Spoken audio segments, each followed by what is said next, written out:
Interest rates took an increase, as we all know, towards the end of last year.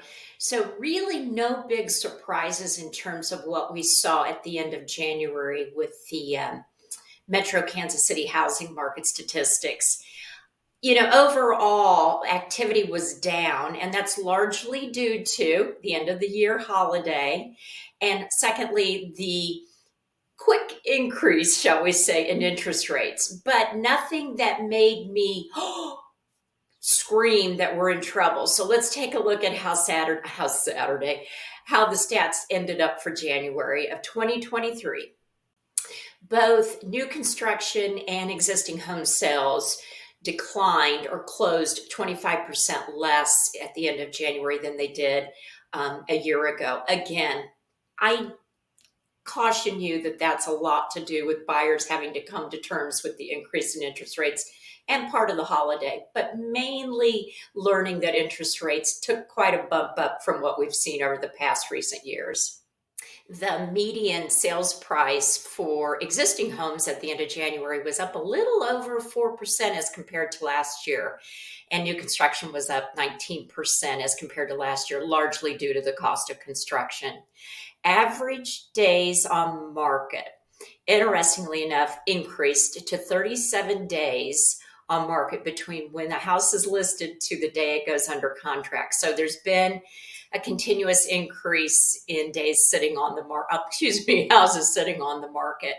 That's not true with every house, by the way. I'm still witnessing a lot of multiple offers on properties, not as many as we've seen in the past, but it's not uncommon to still see a house go under contract within 24 hours.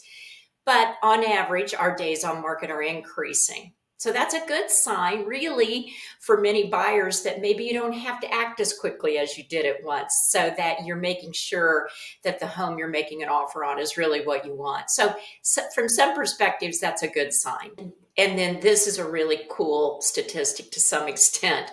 Our inventory is increasing. It's up a little over 14% for existing homes at the end of January, albeit I still see inventory starting to increase even more. So I think going into spring, we're going to see some better, higher numbers on the increase in inventory.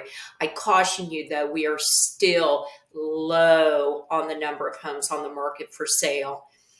New construction, no surprise. A lot of homes are sitting on the market right now, and that inventory went up a little bit over 74%.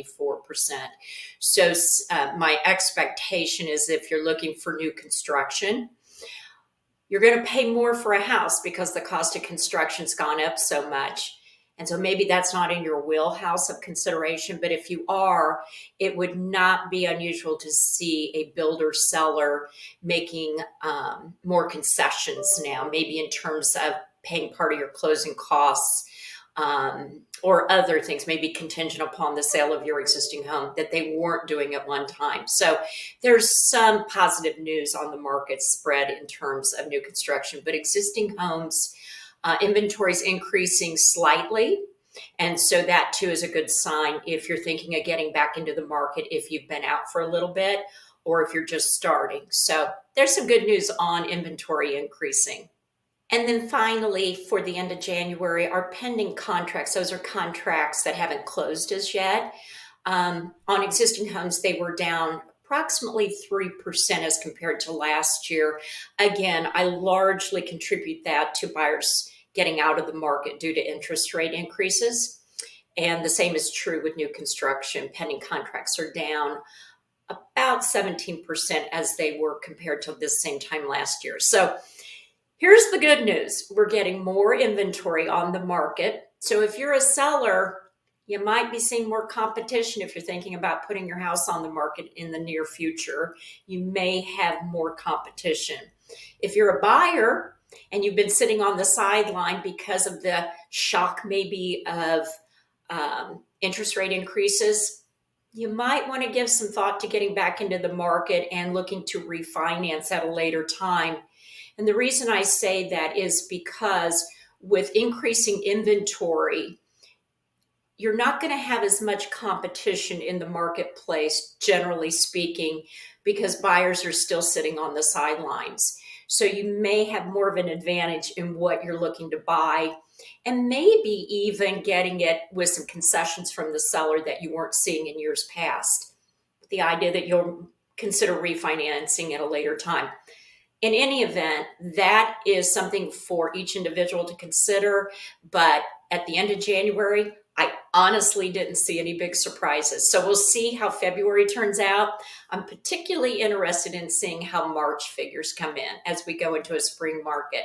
But right now, we are low on inventory, but with an increase forthcoming, as I think.